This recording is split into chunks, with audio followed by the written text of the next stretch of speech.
اما بعد فقد قال الله تبارك وتعالى اعوذ بالله من الشیطان الرجیم بسم اللہ الرحمن الرحیم اللہ لا الہ الا هو الحی القیوم لا تأخذه سنة ولا نوم له ما في السماوات وما في الأرض من ذا الذي يشفع عنده إلا بإذنه يعلم ما بين أيديهم وما خلفهم ولا يحيطون بشيء من علمه إلا بما شاء وسع كرسيه السماوات والأرض ولا يؤوده حفظهما وهو العلي العظيم وقال تبارك وتعالى ليس كمثله شيء وهو السميع البصير وقال عز وجل هو الأول والآخر والظاهر والباطن وهو بكل شيء عليم وقال جل وعلا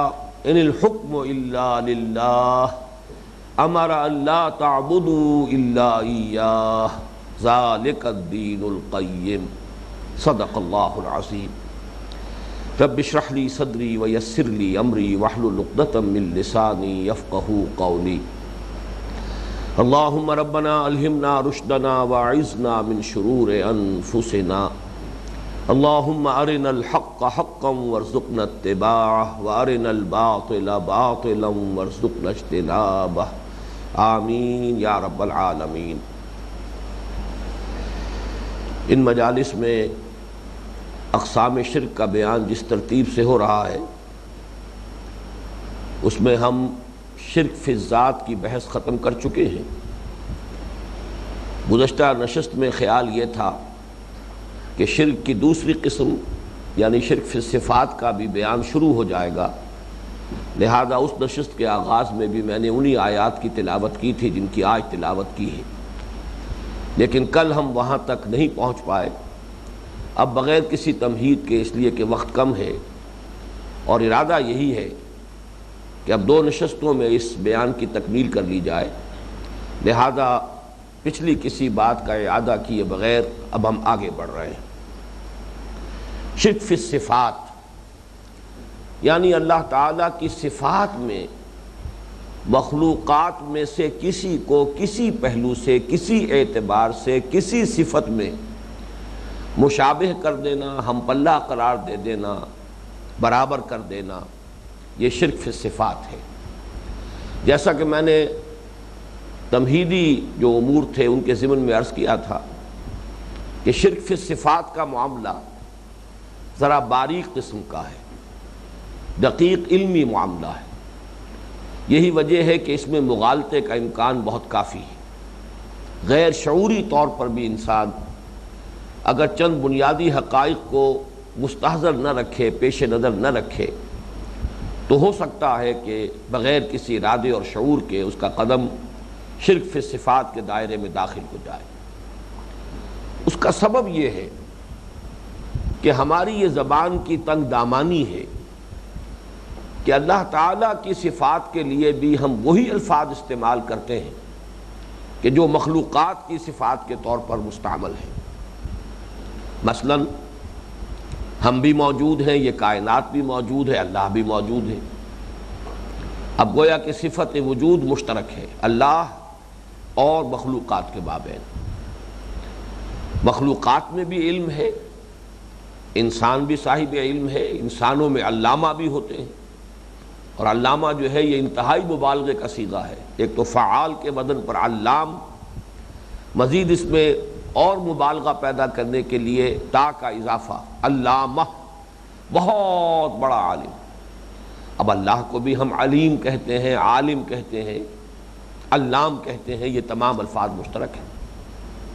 قدرت، اختیار، ارادہ، یہ تمام الفاظ مشترک ہیں۔ حیات، سمع، بصر، یہ تمام صفات جو ہیں یہ الفاظ مشترک ہیں، اللہ کے لیے بھی استعمال ہوں گے اور مخلوقات کے لیے بھی۔ اب اگر یہ بات ذہن میں نہ رہے کہ جب ان میں سے کوئی لفظ اللہ کے لیے استعمال ہوتا ہے تو اس کا مفہوم بالکل مختلف ہوتا ہے، زمین و آسمان کا فرق ہے اس مفہوم میں کہ جب ان صفات کا اطلاق مخلوقات میں سے کسی پر ہو اور جب کہ یہی الفاظ یہی صفات اللہ کے لیے استعمال کی جائے۔ اگر وہ بات سامنے نہ رہے تو لفظی اشتراک کی بنا پر بہت سا خلط مبحث ہو سکتا ہے، بہت سے مغالطے پیدا ہو سکتے ہیں۔ جیسا کہ میں نے عرض کیا، غیر ارادی اور غیر شعوری طور پر بھی انسان شرک میں ملوث ہو سکتا ہے۔ اللہ تعالیٰ کی صفات میں اور بندوں کی صفات میں جو بنیادی امتیازی امور ہیں انہیں میں چاہتا ہوں کہ آپ اچھی طرح نوٹ کر لیں۔ یہ 3 امور ہیں۔ پہلی بات یہ کہ جس طرح اللہ تعالیٰ کا وجود ذاتی ہے، کسی اور نے اسے عطا نہیں کیا ہے، وہ خود قائم ہے، خود بخود موجود ہے، اسی طرح اس کی جملہ صفات بھی ذاتی ہیں، کسی اور کی عطا کردہ نہیں۔ اس کے مقابلے میں جملہ مخلوقات کسے باشد، وہ حیوانات ہوں، انسانات ہوں، وہ چاہے فرشتے ہوں، انبیاء ہوں، رسول ہوں، کسے باشد، سب کی صفات عطائی ہیں، ذاتی نہیں۔ کسی کے پاس اپنی کوئی صفت نہیں ہے، اللہ کی عطا کردہ ہے۔ ہندی کا بڑا پیارا دوہا ہے کہ میرا مجھ میں کچھ نہیں، جو کچھ ہے سو تو ہے۔ اس کا دوسرا مصرع جو ہے کہ تیرا تجھ کو سونپتے کیا لاگت ہے موئے، یہ وہی بات ہے کہ جو فارسی میں کہی گئی، یا ہم اردو میں کہتے ہیں کہ جان دی ہوئی اسی کی تھی، حق تو یہ ہے کہ حق ادا نہ ہوا۔ تو میرا مجھ میں کچھ نہیں، جو کچھ ہے سو تو ہے، تیرا تجھ کو سونپتے کیا لاگت ہے موئے۔ مخلوقات میں سے کسی کے پاس کچھ نہیں، نہ وجود ان کا ذاتی ہے، متکلمین کہتے ہیں وجود خانہ زاد نہیں ہے، عطائی ہے، نہ ہی کوئی صفت ذاتی ہے، سب اللہ کی عطا کردہ۔ دوسری بات، اللہ کی ذات بھی قدیم، ہمیشہ سے ہے اور باقی رہنے والی ہے۔ کل من علیہا فان ویبقى وجہ ربک ذو الجلال والاکرام۔ اس کے مقابلے میں کل موجودات حادث ہیں، ہمیشہ سے نہیں تھے، ایک وقت معین پر ان کا وجود ہوا، اور وہ سب کے سب فانی ہیں، بالقوہ فانی ہے۔ اللہ تعالیٰ کسی کو بقا عطا کر دے، اس کا اختیار ہے، لیکن اپنی ذات میں فی نفس ہی ہر شے فانی ہے۔ تیسری بات، اللہ تعالیٰ کی ذات بھی غیر محدود، لا متناہی، مطلق، ایبسولیوٹ، اسی طرح اس کی جملہ صفات لا متناہی، غیر محدود، ایبسولیوٹ، اس کا علم لا متناہی، غیر محدود، اس کی قدرت لا متناہی، غیر محدود، جس کے لیے ہماری زبان کے اعتبار سے بس صرف ایک لفظ ہے جس کا سہارا انسان لیتا ہے، اور اسی کو قرآن مجید نے بار بار جو ہے اللہ کی صفات کے ضمن میں دہرایا ہے۔ ہوا بکل شیء علیم، ہوا علی کل شیء قدیر۔ اب لفظ کل کے سوا یہ ہماری زبان کی تنگ دامانی ہے، اس لیے کہ زبان ظاہر بات ہے کہ مشاہدات پر مبنی ہوتی ہے، جو کچھ انسان دیکھتا رہا اس کے لیے وہ نام تجویز کرتا رہا، الفاظ بناتا رہا، تو ظاہر بات ہے کہ ان الفاظ کے اندر وہ محدودیت ہے کہ جو ہمارے مشاہدات میں ہے۔ یہ الفاظ مطلق حقائق کی تعبیر سے قاصر ہیں، بس ایک لفظ ہے کل، اگرچہ اس کل کا بھی ہم کو تصور نہیں کر سکتے، ہمارے تو حاشیہ خیال میں بھی نہیں آ سکتا کہ کل قدرت کس شے کا نام ہے، اس لیے کہ جو خود جزوی شے ہے وہ کل کا تصور کر ہی نہیں سکتی۔ اس اعتبار سے اللہ تعالیٰ کی ذات اور صفات دونوں مطلق، غیر محدود، لا متناہی، جبکہ جملہ مخلوقات، پھر میں عرض کروں گا کسے باشد کوئی ہو، ان میں کوئی فرق و امتیاز نہیں ہوگا، درجے کا فرق رہے گا لیکن نوعیت کا فرق نہیں ہوگا۔ ایسنشلی جملہ مخلوقات کی جو جملہ صفات ہیں وہ محدود ہیں، متناہی ہیں۔ یہ 3 ہیں ما بہل امتیاز امور، ان کو سامنے رکھا جائے تو صفات خداوندی اور انہی الفاظ کا اطلاق جب بطور صفت ہوتا ہے مخلوقات میں سے کسی پر، تو ان کے مابین جو فرق و امتیاز ہے اسے پیش نظر رکھا جائے۔ اگر اس میں کوتاہی ہو جائے گی تو شرک کا شائبہ پیدا ہو جائے گا، اور اس کے اندر چاہے انسان کا ارادہ ہو یا نہ ہو انسان شرک میں ملوث ہو جائے گا۔ اب دیکھیے 5 صفات اللہ تعالیٰ کی بنیادی مانی گئی ہیں۔ ویسے تو اللہ کے تمام اسماء بھی در حقیقت صفات ہی ہیں۔ اللہ کے تمام اسماء جو ہے صفاتی اسماء ہیں، ان کو جب نکرہ کی شکل میں لائیں گے، کامن ناؤن کی شکل میں، تو اسے صفت کہیں گے۔ علیم، قدیر، یہ صفت ہے۔ العلیم، القدیر، الف لام لگ گیا، معرف باللام ہو گیا، اب یہ معرفہ ہے، اب یہ اللہ کا نام بن گیا۔ تو ہماری چونکہ کل معرفت جو ہے اللہ تعالیٰ کی، جو بھی ہم جس درجے میں بھی کسی اللہ تعالیٰ کی ذات و صفات کا کوئی تصور کر سکتے ہیں، وہ اللہ تعالیٰ کے اسماء کے حوالے سے ہے۔ یہی وجہ ہے کہ ایمان مجمل کے الفاظ ہیں، آمنت باللہ کما ہوا باسمائہ و صفاتہ، میں اللہ پر ایمان لایا جیسے کہ وہ اپنے اسماء و صفات سے ظاہر ہے۔ ذات باری تعالیٰ تو ہمارے حواس تو خیر بہت ہی محدود شے ہے، ہمارے تخیل سے، ہمارے تصور سے، ہمارے وہم سے، ہمارے خیال سے، ما ورا ثم ما ورا ثم ما ورا، جس کو کہ شیخ احمد سرہندی اپنے مکتوبات میں وراء الورا ثم وراء الورا ثم وراء الورا سے تعبیر کرتے ہیں، اس کا تو کوئی تصور ممکن ہی نہیں۔ اب صفات میں نوٹ کیجئے کہ اگرچہ جتنے نام ہیں، 100 نام ہیں، 99 نام ہیں، تو گویا کہ اتنی ہی اللہ کی صفات بھی ہیں، لیکن ان میں سے 5 کو مانا گیا بنیادی۔ اللہ تعالیٰ کی صفت حیات، نمبر 2 صفت علم، نمبر 3 صفت قدرت، نمبر 4 صفت ارادہ، اور نمبر 5 صفت کلام۔ بعض متکلمین وجود کو بھی اللہ تعالیٰ کی صفت مانتے ہیں، حالانکہ اکثر کا خیال یہ ہے کہ وجود تو در حقیقت وہ جوہر ہے جس پر کہ صفات بطور اعراض مترتب ہوتی ہیں۔ میرا ایک وجود ہے، اس پر ایک صفت ہے کہ جس کا اضافہ ہوا ہے، لیکن یہ بہرحال متکلمین کے مابین ایک نزاعی مسئلہ ہے کہ وجود کو بھی صفت مانا جائے یا نہ مانا جائے، لیکن ہماری اس وقت کی گفتگو میں ہم اس کو بھی شامل کریں گے۔ وجود، حیات، علم۔ اب آپ دیکھیے کہ علم ہی میں سمع، بصر، یہ سب علم ہی کی شاخیں ہیں۔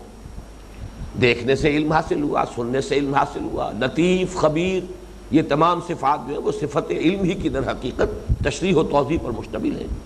تو بقیہ تمام صفات انہی بنیادی صفات کے ہی در حقیقت انہی کی تشریح اور تفصیل اور توضیح پر مشتمل ہے۔ اب ان میں سے ایک ایک کو لیجئے۔ ہم یہ محسوس کرتے ہیں کہ ہم بھی ایک ارادہ رکھتے ہیں، لیکن اگر یہ احساس نہ رہے کہ ہمارا ارادہ نہ ہونے کے درجے میں ہے، اس لیے کہ وہ تو تابع ہے، حالات سازگار ہوں، اس کے لیے ضروری جو چیزیں ہیں، پری ریکویزٹس ہیں، وہ مہیا ہو جائیں، اور سب سے بڑھ کر یہ کہ اللہ کی مشیت بھی شامل ہو جائے، تب وہ ارادہ پورا ہوگا۔ وَمَا تَشَاءُونَ إِلَّا أَن يَشَاءَ اللَّهُ، تم نہیں چاہ سکتے یا تمہارے چاہے کچھ نہیں ہو سکتا الا یہ کہ اللہ چاہے، جبکہ اس کی شان یہ ہے کہ فعال لما یرید یفعل ما یشاء۔ یہ جو مشیت اور ارادہ ہے اللہ تعالیٰ کا، مشیت بھی در حقیقت ارادے ہی کی تعبیر ہے۔ اس کے مطلق ہونے کا قرآن مجید میں جو بیان آتا ہے، قل اللہم مالک الملک تؤتی الملک من تشاء وتنزع الملک ممن تشاء وتعز من تشاء وتذل من تشاء بیدک الخیر انک علی کل شیء قدیر۔ پھر یغفر لمن یشاء ویعذب من یشاء، مطلق، جس کو چاہے بخش دے، جس کو چاہے سزا دے۔ تو یہ مشیت مطلق، یہ کسی اور کی مشیت کے تابع نہیں ہے، اس کا ارادہ مطلق، اس کے ارادے کا پورا ہونا کسی اور کی اجازت یا سینکشن پر اس کا دار و مدار نہیں ہے۔ تو زمین و آسمان کا فرق ہو گیا، کہاں ہمارا ارادہ۔ اس لیے فرمایا گیا وَلَا تَقُولَنَّ لِشَيْءٍ إِنِّي فَاعِلٌ ذَلِكَ غَدًا إِلَّا أَن يَشَاءَ اللَّهُ، ہرگز مت کہنا کبھی کہ یہ کام میں کل ضرور کروں گا، مگر اس استثناء کے ساتھ اگر اللہ نے چاہا۔ میرا ارادہ ہے، میری خواہش ہے، میں نے یہ پروگرام بنا لیا ہے، کل مجھے راولپنڈی جانا ہے، اس کے لیے جو ضروری اسباب ہیں وہ فراہم کر لیے ہیں، گاڑی بھی ٹھیک ٹھاک ہے، پیٹرول کی ٹنکی بھی فل ہے، سب کچھ صحیح ہے۔ اس کے باوجود ذہن میں رہنا چاہیے کہ اس کے باوجود میں نہیں جا سکوں گا اگر اللہ کو منظور نہیں۔ وَلَا تَقُولَنَّ لِشَيْءٍ إِنِّي فَاعِلٌ ذَلِكَ غَدًا إِلَّا أَن يَشَاءَ اللَّهُ۔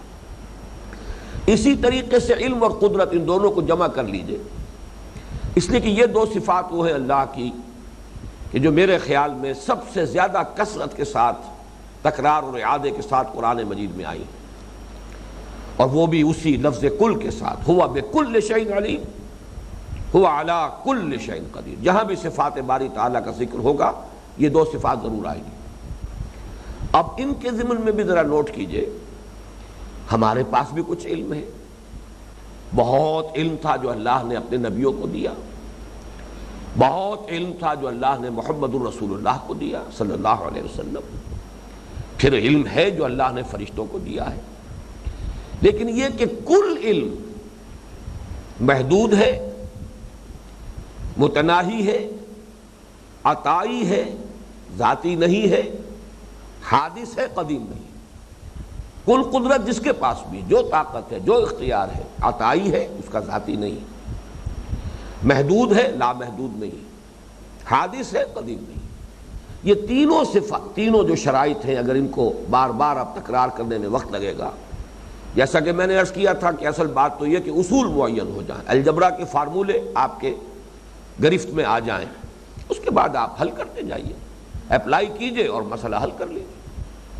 اب اس میں ذرا نوٹ کیجئے وہ دعا جس کی کہ حضور صلی اللہ علیہ وسلم صحابہ کو اس طرح تلقین کرتے تھے جیسے کہ قرآن مجید سکھاتے تھے، دعا استخارہ، اس میں الفاظ آئے ہیں اللہم انی استخیرک بعلمک واستقدرک بقدرتک واسألک من فضلک العظیم فإنک تقدر ولا اقدر وتعلم ولا اعلم وانت علام الغیوب۔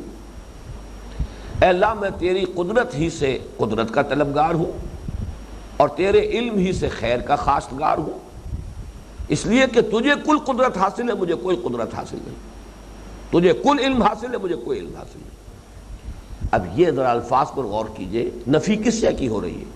مطلقاً علم کی، لیکن در حقیقت یہاں مراد کیا ہے؟ ظاہر بات ہے کہ انسان کو کچھ نہ کچھ علم حاصل ہے۔ فرشتوں نے بھی کہا تھا سبحانک لا علم لنا الا ما علمتنا، پاک ہے تو، ہمیں کوئی علم حاصل نہیں سوائے اس کے کہ جو علم تو نے ہمیں دیا۔ آیت الکرسی میں آیا ولا یحیطون بشیء من علمہ الا بما شاء، علم کل کا کل اللہ کا علم ہی، یہ اس کی ذاتی صفت ہے، اس میں سے وہ جس کو چاہتا ہے جتنا دے دیتا ہے، کوئی احاطہ نہیں کر سکتا اس کے علم میں سے مگر اتنا جتنا کہ وہ خود چاہے۔ ولا یحیطون بشیء من علمہ الا بما شاء، یہ تو ملکیت ہے اس کی، یہ تو میراث ہے اس کی، اور اس میں سے وہ جس کو جتنا چاہتا دیتا ہے۔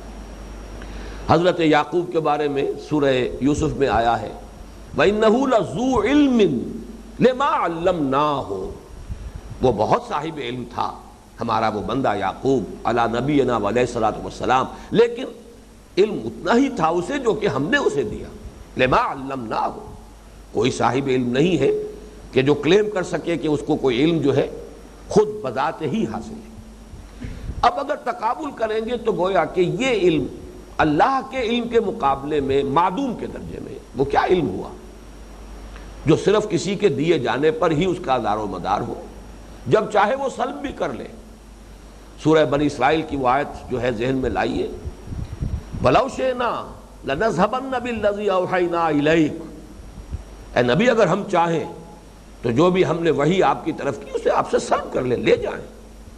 ثُمَّ لَا تَجِدُ لَكَ عَلَيْنَا بِهِ نَصِيرًا یا وکیلا، میں الفاظ بھول رہا ہوں، پھر آپ کسی کو مددگار نہیں پائیں گے اپنا کہ جو واپس آپ کو وہ علم دلوا دے، جب چاہیں ہم آپ کا یہ علم جو ہے علم وحی جو ہم نے آپ کو دیا ہے جب چاہیں سب کر لیں۔ تو معلوم ہوا کہ جب اللہ کی صفت کے مقابلے میں وہ صفت آئے گی مخلوقات کی تو گویا کہ معدوم کے درجے میں ہے، اللہ کی قدرت کے مقابلے میں ہماری قدرت نہ ہونے کے برابر ہے، معدوم کے درجے میں ہے۔ نظر آتی ہے کہ کچھ قدرت ہے، حقیقت میں کوئی قدرت نہیں ہے، محسوس ہوتا ہے کہ علم ہے، حقیقت میں کوئی علم نہیں ہے۔ اب اسی پر قیاس کیجیے حیات، ایک اللہ کی حیات ہے، ایک ہماری حیات ہے۔ ہماری حیات بہت سے ضعف ہیں اس کے ساتھ کے جو لاحق ہیں، اس کا دار و مدار ہے غذا پر، ہوا پر، پانی پر، کوئی سلسلہ منقطع ہو جائے، حیات کا سلسلہ منقطع ہو جائے. پھر یہ حیات ہماری ذاتی نہیں، ہماری خانہ ذات نے اللہ کی عطا کردہ ہے. لائی حیات آئے قضا لے چلی چلے، اپنی خوشی سے آئے نہ اپنی خوشی چلے. پھر اس کو نیند لاحق ہوتی ہے، اس پر اونگ آ جاتی ہے، ضعف طاری ہوتا ہے. یہ تمام کمزوریاں ہیں، حوائج ہیں اس کے ساتھ. ایک حیات اللہ کی ہے جس کو کہ قرآن مجید نے آیت الکرسی کے شروع میں جو لفظ الحی القیوم، وہ الحی ہے، اس کی حیات کامل، اس کے ساتھ کوئی ضعف نہیں. لا تاخذہ سنۃ ولا نوم، اس پر نہ اونگ طاری ہو سکتی ہے نہ نیند اس پر طاری ہو سکتی ہے، کوئی ضعف نہیں. جیسے کہ نفی کی گئی ہے بائبل میں کہیں سے کوئی لفظ تورات میں شامل کر دیا گیا بک آف جینیسس میں کہ اللہ تعالیٰ نے آسمان اور زمین 6 دن میں بنائے اور 7ویں دن آرام کیا، اس کی نفی کی گئی سورہ قاف میں. وَلَقَدْ خَلَقْنَا السَّمَاوَاتِ وَالْأَرْضَ وَمَا بَيْنَهُمَا فِي سِتَّةِ أَيَّامٍ وَمَا مَسَّنَا مِن لُغُوبٍ. یہ تو صحیح ہے کہ ہم نے آسمان اور زمین اور جو کچھ ان کے مابین ہے ان کی تخلیق 6 دنوں میں کی، لیکن ہمیں کوئی اس سے کوئی تکان لاحق نہیں ہو. یہ ہے حیات. اب اللہ کی حیات کے مقابلے میں ہماری حیات کیا ہے؟ سورج کے مقابلے میں یہ ایک دیا جو ہے اس کی کوئی حیثیت نہیں. حیات مستعار کا لفظ ہمارے ہاں اردو میں ادب میں مستعمل ہے. تو مانگی ہوئی زندگی ہے، عطا کردہ زندگی ہے، اس نے دی ہے، اور جب تک وہ چاہے گا یہ تار حیات جو ہے برقرار رہے گا، جب چاہے گا توڑ دے گا. اسی طریقے سے وجود، واقعہ یہ ہے کہ اللہ کے وجود کے مقابلے میں جب لائیں گے وجود تو یہ کل ما سوا کا وجود عدم کے درجے میں ہے، عدم کے حکم میں. جیسے کہ شیخ احمد سرہندی رحمۃ اللہ علیہ نے اپنے مکتوبات میں لکھا ہے کہ ای از صنع باری تعالی است کہ معدوم را موجود بھی نمائند. یہ تو اللہ تعالیٰ کی صنعت ہے، کاریگری ہے، یہ اس کی خلاقی کا کمال ہے کہ جو شے حقیقتاً معدوم ہے اسے موجود کر کے دکھا دیا، حقیقت کے اعتبار سے معدوم ہے. یہ ہے وہ بنیادی صفات. جب ان کے اوپر آپ وہ تینوں چیزیں، تینوں فارمولے اپلائی کریں گے کہ اللہ کی ذات کی طرح اس کی جملہ صفات اس کی ذاتی ہے، ما سوی اللہ کی ذات بھی عطائی اور صفات بھی عطائی. اللہ کی ذات اور اس کی صفات قدیم ہے اور ہمیشہ باقی رہنے والی ہے. ما سوی اللہ جملہ مخلوقات کی ذات بھی اور صفات بھی سب کی سب حادث ہے اور بالقوہ فانی ہے، الا یہ کہ اللہ تعالیٰ کسی کو قرار عطا فرما دے اور بقا عطا فرما دے. نمبر 3، اللہ کی ذات اور اس کی جملہ صفات مطلق ہے، ایبسولوٹ ہے، غیر محدود ہے، لا متناہی ہے، جبکہ جملہ مخلوقات کس باشد ان کی تمام صفات متناہی ہیں، محدود ہیں. اب اس کے حوالے سے ذرا میں چاہتا ہوں کہ چند مسائل حل کر لیجیے. پہلا مسئلہ ہے ہمارے ہاں بڑا اختلافی مسئلہ، علم غیب کا مسئلہ. آیا نبی اکرم صلی اللہ علیہ وسلم کو علم غیب حاصل تھا یا نہیں؟ میں نے جب اپنی نوجوانی کے زمانے میں اس مسئلے پر کچھ تحقیق کرنے کی کوشش کی تو یہ حقیقت واضح ہوئی کہ یہ صرف ایک لفظی نزاع ہے جس پر کہ نہ معلوم کتنی بحث اور مباحثے کی گرمی رہی ہے ہمارے ہاں، اور ابھی تک ہے، جاری ہے، اور اسی کی بنا پر کفر کے فتوے بھی ہیں. غیب کے لفظ کی ڈیفینیشن مختلف کی گئی. کچھ لوگوں نے غیب کی ڈیفینیشن یہ کی ہے کہ وہ علم جو خود حاصل ہو جائے بغیر کسی کے بتائے. اس ڈیفینیشن کے اعتبار سے تو کسی مخلوق کے لیے کوئی علم غیب ہے ہی نہیں، سرے سے نہیں، بلکہ کوئی اور علم بھی نہیں. یہ علم غیب کیا، علم شہادہ بھی اللہ کے لیے بغیر کسی کو حاصل نہیں ہے. غیب تو بہت دور کی بات ہے. جبکہ دوسری جگہ غیب کے لفظ کا اطلاق ہوتا ہے در حقیقت ان چیزوں پر کہ جو عادتاً اللہ تعالیٰ نے انسان سے مخفی رکھی ہیں، وہ امور غیبی ہیں. فرشتے ہمیں نظر نہیں آتے، ان کا وجود تو ہے، نظر نہیں آتا. اسی طریقے جنت اور دوزخ اب بھی موجود ہے، حضور کو اللہ تعالیٰ نے ان کا مشاہدہ کرایا ہے، لیکن ہمارے لیے وہ امور غیبیہ ہیں.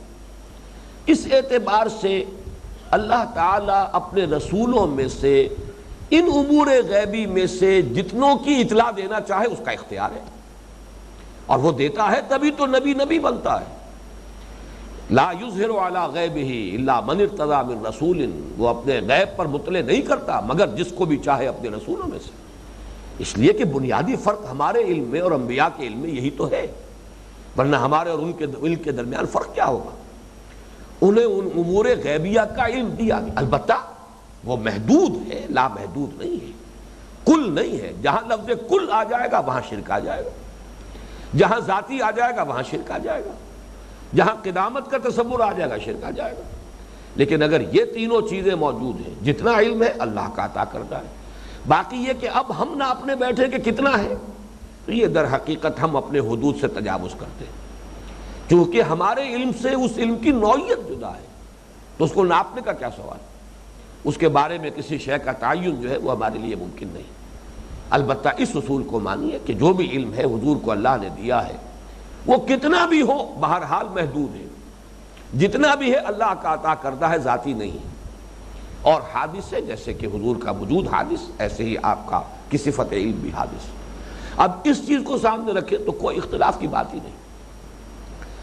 دوسرا مسئلہ جو ذرا ٹیڑھا ہے وہ وحدت الوجود کا ہے، لیکن میں نے ذرا سا اس کی طرف اشارہ کر دیا ہے اپنی گفتگو میں کہ وحدت الوجود ہمارے صوفیہ میں سے جنہوں نے بھی اس کو مانا ہے، در حقیقت وہ اللہ کے وجود کے مقابلے میں کل مخلوقات کے وجود کی نفی کرتے ہیں۔ یہ جو موجودات ہیں یہ نظر آ رہی ہیں، حقیقت میں نہیں ہے، ان کا کوئی وجود نہیں، یہ اعتباری وجود ہے، ریلیٹیو ہے ایگزسٹنس، یہ ایبسولوٹ ایگزسٹنس نہیں ہے، یہ کانٹینجنٹ بینگ ہے، ایبسولوٹ بینگ نہیں ہے، اور نہ ہونے کے درجے میں ہے، جیسے کہ اللہ تعالیٰ کے علم کے مقابلے میں مخلوقات کا علم معدوم کے درجے میں، اللہ کی قدرت کے مقابلے میں مخلوقات کی قدرت نہ ہونے کے درجے میں، تو اللہ کے وجود کے مقابلے میں یہ کل وجود یہ نہ ہونے کے درجے میں۔ اس سے فرق جو ہے وہ سمجھ لیجئے کہ وہ جو پینتھیزم تھا وہ مخلوقات کے وجود کو حقیقی تسلیم کرتا ہے، وہ نظریہ، اور یہ سمجھتا ہے کہ اللہ نے اس شکل میں ظہور کیا ہے، جبکہ وحدت الوجود یہ ہے کہ کسی شے کا کوئی وجود نہیں، ہستی کے مت فریب میں آ جائیو اسد، عالم تمام حلقہ دام خیال ہے، کل ما فی الکون وہم او خیال او عکوس فی المرایا او ظلال۔ جیسے آپ آئینے کے سامنے کھڑے ہو جائیں تو ادھر آپ کو نظر آ رہے ہیں کہ آپ کھڑے ہیں، جبکہ آپ کو معلوم ہے کہ آپ نہیں ہیں ادھر، آپ تو بس یہی ہیں جو ادھر کھڑے ہیں، آئینے میں ایک عکس ہے، تو عکوس ہے، ظلال ہے، سایہ ہے، درخت کا سایہ زمین پر پڑ رہا ہے، جبکہ وہاں زمین کے اوپر تو کوئی درخت نہیں ہے، وہ تو درخت تو وہی ہے جو اوپر کھڑا ہے، لیکن سایہ ہے۔ کل ما فی الکون وہم او خیال او عکوس فی المرایا او ظلال۔ یہ مسئلہ ویسے خاصا مشکل مسائل میں سے ہے، لیکن یہ کہ میں اس ضمن میں کسی تفصیل میں جانے کی اس لیے ضرورت محسوس نہیں کرتا کہ میں نے اس پر بڑی مفصل گفتگو کی تھی جب ہمارا سلسلے وار درس قرآن سورہ حدید پر تھا، تو آیہ مبارکہ هو الاول والآخر والظاہر والباطن، اس پر مجھے یاد پڑتا ہے کہ غالباً ان 4 الفاظ پر 6 گھنٹے کی میری گفتگو ہے کئی نشستوں میں، اور یہ وہ موضوع ہے میں سمجھتا ہوں کہ اس پر جو میں جتنا بھی اس پر میں بیان کر سکتا تھا کر چکا ہوں، اب اس میں کسی حرف کا میں اضافہ نہیں کر سکتا۔ ہے بہت باریک مسئلہ، بہت مشکل مسئلہ، یہ کوئی دین اور ایمان کا مسئلہ نہیں ہے، اصل میں سارا مسئلہ وہاں آ جاتا ہے، دقت وہاں پیدا ہوتی ہے کہ جہاں اس کی بنیاد پر دین و ایمان کے فیصلے ہونے لگے۔ اب کوئی سائنس کا مسئلہ ہے، وہ سائنس کا مسئلہ ہے، یہ فلسفے کا مسئلہ ہے، اس کو فلسفے کے مسئلے کی حیثیت سے رکھیے، یہ کوئی دین اور ایمان کا مسئلہ نہیں۔ کسی کو فلسفے سے دلچسپی نہیں ہے وہ اس سے دلچسپی نہ لے، لیکن یہ کہ میں صرف اس لیے اس کو بیان کرنا ضروری سمجھتا ہوں کہ ہمارے صوفیاء کی عظیم اکثریت ہے جو وحدت الوجود کی قائل ہے۔ شیخ احمد سرہندی رحمۃ اللہ علیہ آئے ہیں جنہوں نے وحدت الوجود کی نفی کرتے ہوئے وحدت الشہود کا نظریہ پیش کیا، لیکن شاہ ولی اللہ دہلوی رحمۃ اللہ علیہ نے مکتوب مدنی میں بالکل واضح فیصلہ دیا ہے کہ تعبیر کا باریک سا فرق ہے، ورنہ بات ایک ہی ہے، وہ بات ایک ہی ہے، اور وہ یہ ہے کہ یہ جو کچھ نظر آ رہا ہے لا موجود الا اللہ، یہ سب کچھ نظر آ رہا ہے، اپیئرنس ہے، یہ ریئلٹی نہیں ہے۔ یہ بریڈلے کی کتاب جو ہے فلسفے میں بڑی مشکل اور دقیق کتاب ہے، اپیئرنس اینڈ ریئلٹی، اس کے الفاظ میرے زبان پر آ گئے، ظاہر ہے، نظر آ رہا ہے۔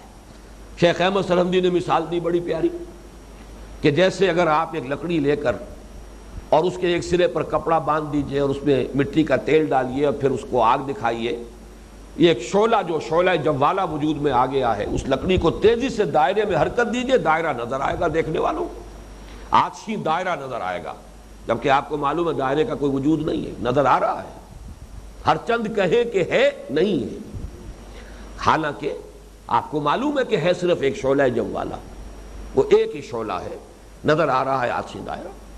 تو مختلف طریقے پر اس کی جو ہے لوگوں نے تعبیر کی ہے، جس میں سے بہترین تعبیر میرے نزدیک وہ مولانا مناظر حسن گیلانی رحمۃ اللہ علیہ کی ہے۔ انہوں نے اپنی کتاب الدین القیم میں اس کی تعبیر کی ہے، جو میں نے عرض کیا تھا شرک فی الذات کے ضمن میں کہ اصل مسئلہ جو فلسفیانہ مذاہب میں جو سب سے بڑی دقت پیش آئی ہے، وہ سنویت والوں کو کوئی دقت نہیں، مادہ بھی قدیم، اللہ بھی قدیم، خدا بھی قدیم، قدیم نے قدیم سے چیزیں بنا لی، لیکن یہ کہ جو توحید کے قائل ہوں وہ کیا کریں، وہ کیا نسبت قائم کریں خالق اور مخلوق میں؟ اگر دو چیزوں کو مانیں گے سنویت ہو جائے گی، توحید ختم ہو جائے گی۔ اس اعتبار سے بہت پیاری مثال ہے جو مناظر حسن گیلانی نے دی ہے کہ آپ ذرا تصور کیجئے اپنے ذہن میں مثلا مینار پاکستان کا تصور لے آئیے، یہ آپ کے ذہن میں تخلیق ہو گئی مینار پاکستان کی۔ اب یہ برقرار رہے گا جب تک آپ کی توجہ اس پر مرکوز رہے گی، جیسے توجہ ہٹی اس کا وجود ختم ہو گیا، اس لیے وجود تو ہے ہی نہیں، وہ تو آپ کی توجہ ہے، اس توجہ کی وجہ سے وہ خیالی وجود جو ہے وہ آپ کے ذہن میں ہے، توجہ ہٹی اور وجود ختم، اور آپ ہی اس کے اوپر بھی ہیں، نیچے بھی ہیں، اندر بھی ہیں، باہر بھی ہیں، دائیں بھی ہیں، بائیں بھی ہیں، اس کا تو وہ وجود ہے ہی نہیں، لیکن ہے ذہن کے اندر ہے۔ اسی طرح یہ کائنات ہے، اللہ ہی اس کا اول بھی ہے، آخر بھی ہے، ظاہر بھی ہے، باطن بھی ہے، هو الاول والآخر والظاہر والباطن، اوپر بھی اللہ ہے، نیچے بھی اللہ ہے، دائیں بھی اللہ ہے، بائیں بھی اللہ ہے، اللہ ہی اللہ ہے، اندر بھی اللہ ہے، باہر بھی اللہ ہے، ظاہر بھی اللہ ہے، باطن بھی اللہ ہے، هو الاول والآخر والظاہر والباطن۔ اور دیکھیے بڑی خوبصورت بات، جیسے آپ کی یہ ذہنی تخلیق صرف آپ کے توجہ کے ارتکاز کے بل پر قائم رہتی ہے، اسی طریقے سے اللہ تعالیٰ ہی تھامے ہوئے ہے جب تک اس کائنات کو، تو اس کا وجود ہے، ورنہ اس کا وجود کچھ نہیں۔ الحی القیوم، اللہ اپنی جگہ خود بخود قائم ہے، اس کی حیات ذاتی ہے، اس کا وجود ذاتی ہے۔ ما سوا کا جسے تم مخلوق کہتے ہو، یہ پورا سلسلہ کون و مکان، اس کے لیے اللہ قیوم ہے، اسے قائم رکھے ہوئے، اس کی توجہ ہے جس سے کہ یہ قائم ہے، ذرا ہٹائے توجہ یہ نسیم منسیہ ہو جائے گا۔ اس اعتبار سے یہ وحدت الوجود کا مسئلہ جیسا کہ میں نے عرض کیا، اس کو صرف اس پہلو سے میں بیان کیا کرتا ہوں کہ ہمارے جو صوفیہ اس کے قائل ہیں اور اکثر و بیشتر ان سے یہ سوء ظن نہیں کرنا چاہیے کہ وہ شرک کے اندر مبتلا ہے، یہ ہمارے لیے بہت نقصان کی بات ہے۔ اصل میں فرق یہی ہے کہ عام لوگ پینتھیزم اور وحدت الوجود، یونٹی آف بینگ اور پینتھیزم، وحدت الوجود اور ہمہ اوست، اس میں فرق نہیں کر پاتے۔ اور ویسے یہ کہ ہمارے شعراء نے جو تعبیر کی ہے اس میں واقعتاً پینتھیزم ہی کا رنگ پیدا ہو جاتا ہے۔ تو جیسا کہ میں نے عرض کیا، جیسے جہلاء، شعراء، خطباء، واعظین، وہ تو شرک فی الذات کا بھی ارتکاب کر بیٹھتے ہیں مبالغہ آرائی کے اندر۔ اسی طرح شاعری میں تو ہے وحدت الوجود کی تعبیر جس انداز میں کی گئی ہے وہ پینتھیزم ہے۔ خود کوزا او خود کوزا کرو، خود گلے کوزا، خود رند سبو کش، خود برسر آن کوزا خریدار بے آمد بشکست و رواں شد۔ وہ خود ہی کوزا ہے، خود ہی وہ مٹی ہے جس سے کوزا بنا ہے، خود ہی کوزا گر ہے، کوزے کا بنانے والا ہے، پھر اس کے اندر وہ شراب ڈال کر خود ہی پینے والا بھی ہے، اس کو خود ہی خریدتا بھی ہے، خود ہی پھر توڑتا بھی ہے، اور پھر آگے رواں شد، پھر کوئی اور بساط بچھاتا ہے۔ اب یہ شاعری بڑی عمدہ ہے، بڑے پیارے الفاظ ہیں، بندشیں بڑی چست ہیں، صوتی آہنگ بہت ہی یعنی پسند آنے والا ہے بہت طبیعت کے لیے، لیکن یہ کہ اس کے اندر وہی سارا پینتھیزم کا تصور موجود ہے۔ اس اعتبار سے واقعتاً مسئلے کو الجھا بھی دیا گیا ہے، ورنہ وحدت الوجود، وحدت الشہود، یہ دونوں ایک چیز ہے، اور ان دونوں کا فرق اور امتیاز قائم رکھنا چاہیے۔ پینتھیزم سے وہ بدترین شرک ہے، شرک فی الذات، اور یہ در حقیقت توحید کی بلند ترین منزل ہے۔ اسی لیے ہمارے صوفیہ کہتے ہیں کہ لا الہ الا اللہ کی پہلی منزل تو یہ ہے کہ لا معبود الا اللہ، اس کی حقیقت تو اگلی نشست میں واضح ہوگی۔ اس سے ذرا اونچا انسان اٹھے گا تو تین الفاظ ذہن میں لے آئیے، لا محبوب الا اللہ، لا مطلوب الا اللہ، لا مقصود الا اللہ۔ اس سے بھی جب اونچا اٹھے گا انسان، اگر وہ لیول آف کانشسنس کے اعتبار سے اس لیول کو اٹین کر سکے، تو لا موجود الا اللہ۔ لیکن اس کے یہ معنی نہیں ہے کہ جو کچھ موجود ہے وہ اللہ ہے، نہیں، یہ ہے ہی نہیں، بس یہ فرق ہے در حقیقت وحدت الوجود میں اور پینتھیسم میں۔ تیسری بات جو ہے کہ جو میرے نزدیک اہم ترین ہے اس توحید فی الصفات اور شرک فی الصفات کے ضمن میں، وہ یہ ہے کہ اس دور کا سب سے بڑا اور سب سے زیادہ عام شرک جو ہے وہ در حقیقت ایک فرع ہے، ایک برانچ ہے، ایک شاخ ہے توحید فی الصفات کی، شرک فی الصفات کی، اور وہ ہے میٹیریلزم، جو آج کے دور کا اصل فلسفہ ہے۔ لوگوں کے نگاہوں میں، ان کے فکر میں، ان کی سوچ میں، ان کے تصورات میں، ان کے تخیلات میں، ان کی اقدار میں، ان کی ویلیوز میں پیوست ہے وہ میٹیریلزم۔ اس کی بنیاد کیا ہے کہ مادہ حقیقی ہے اور مادے کی صفات بھی حقیقی ہے اور مستقل اور دائم ہے۔ یہ جو ایک سائنٹیفک جو انداز فکر پیدا ہوا، خاص طور پر جس کو کہ کہا جاتا ہے فزکس میں نیوٹونین ایرا، جو ختم ہو چکا، ہم جس دور میں سانس لے رہے ہیں یہ آئنسٹائن ایرا ہے۔ لیکن مجھے بڑی خوشی ہوئی کہ ایک بڑی حقیقت میرے علم میں نہیں تھی، میرا تاثر کچھ زیادہ تھا۔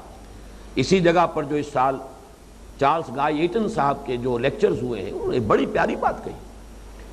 میں یہ سمجھتا تھا کہ یورپ میں، مغرب میں تو لوگ تعلیم یافتہ ہیں، ان کے کا لیول آف کانشسنس بھی اوسط جو معیار ہے وہ اونچا ہے۔ انہوں نے مجھے کہہ کر حیران کر دیا کہ یورپ کے لوگ بھی اکثر و بیشتر جو ہیں، عظیم اکثریت ان کی، اب بھی نیوٹونین ایرا ہی میں جی رہی ہے۔ آئنسٹائن کے فکر کا لوگوں کو علم نہیں ہے، وہ تو چند لوگ ہیں کہ جو سائنسدان ہیں اور جو فزسسٹ ہیں، ان کو معلوم ہے کہ آئنسٹائن کا نظریہ کیا ہے، کس طریقے سے مادہ تحلیل ہو چکا، اس کا تو وجود ہی ختم ہو چکا، اب انرجی ہی انرجی ہے، الیکٹرک چارجز کے سوا کچھ ہے ہی نہیں، کسی شے کا وجود ہی نہیں۔ تو مادیت حقیقت میں تو ختم ہو چکی ہے، لیکن یہ اذہان میں پیوست ہے۔ پوری تہذیب جو ہے اس وقت کی، جو گلوبل سویلائزیشن ہے، یونیورسل سویلائزیشن ہے، اس کائنات پر، اس زمین پر، اس گلوب پر جس طریقے سے مستولی ہے وہ، اس کے اندر یہ میٹیریلزم جو پیوست ہے، اس کی بنیاد کیا ہے کہ مادہ حقیقی ہے اور مادے کی صفات، پراپرٹیز آف میٹر مستقل ہے، دائم و قائم ہے، وہ کبھی بدلنے والی نہیں ہے، وہ غیر منفک ہے، مادے سے ان کو جدا نہیں کیا جا سکتا۔ اس سے جو نتائج نکلتے ہیں، اب میں ذرا اختصار کے ساتھ ان کی طرف اشارہ کروں گا۔ ہمارے ہاں عقائد کی دنیا میں اس سے جو ایک بہت بڑا فتنہ پیدا ہوا، جس فتنے کے بانی کے سرزمین پاک و ہند میں تو سر سید احمد خان تھے مرحوم، ان کا خلوص اپنی جگہ پر، لیکن یہ کہ ان کا جو علم کلام تھا اس نے یہ بہت بڑا فتنہ پیدا کیا، اور وہ فتنہ اسی بنیاد پر سائنس کی نئی نئی آمد ہوئی تھی، انگریز حکمران کی حیثیت سے آیا تھا، ہم محکوم تھے، مرعوب تھے ان کی تہذیب سے بھی، ان کے علم سے بھی۔ سائنس تھی بھی ابھی اس دور میں کہ معلوم ہوتا تھا ہر چیز بالکل سرٹن ہے، قطعی ہے، یقینی ہے، اس میں تو کسی شک و شبے کی گنجائش ہے ہی نہیں۔ لہذا وہ سائنٹیفک ریشنلزم پیدا ہوا جس کی بنا پر معجزات کا انکار کر دیا۔ معجزہ کیا ہے؟ معجزہ حقیقت میں اس شے کا نام ہے کہ مادے میں جو صفات اللہ نے رکھی ہیں اس کی وضعیت کردہ ہے، اس کی ذاتی نہیں ہے، لیکن جب تک اللہ چاہتا ہے وہ صفات برقرار رہتی ہیں۔ جب چاہے اللہ جس سے چاہے اس کی صفت کو سلب کر لے، یہ کوئی دائم اور قائم صفات نہیں ہے۔ آگ میں جلانے کی صفت اللہ نے رکھی ہے، جب چاہے گا اس سے اس صفت احراق جو ہے جلانے کی صفت اس کو سلب کر لے گا، آگ نہیں جلائے گا۔ حضرت ابراہیم علیہ السلام کو آگ نے نہیں جلایا، اللہ کا حکم ہوا یا نارو کونی بردم و سلام علی ابراہیم۔ پانی کی صفت ہے کہ وہ اپنی سطح کو برقرار رکھتا ہے، لیکن یہ صفت اللہ نے پیدا کی ہے۔ ایسا نہیں ہے کہ اللہ تعالیٰ صفت پیدا کر کے اب عاجز ہو گیا، اس کے ہاتھ بن گئے کہ اب میں کیا کروں، میں تو پانی میں یہ صفت رکھ چکا ہوں، اب یہ تو لا ينفک ہے، اس سے غیر منفک صفت ہے، لہذا میرے لیے کوئی راستہ نہیں رہا۔ نہیں، وہ علی کل شیء قدیر ہے۔ یہ ساری صفات جو دی ہے، جس کو بھی دی ہے، یہ در حقیقت اس کی عطا کردہ ہے۔ لا حول ولا قوت الا باللہ۔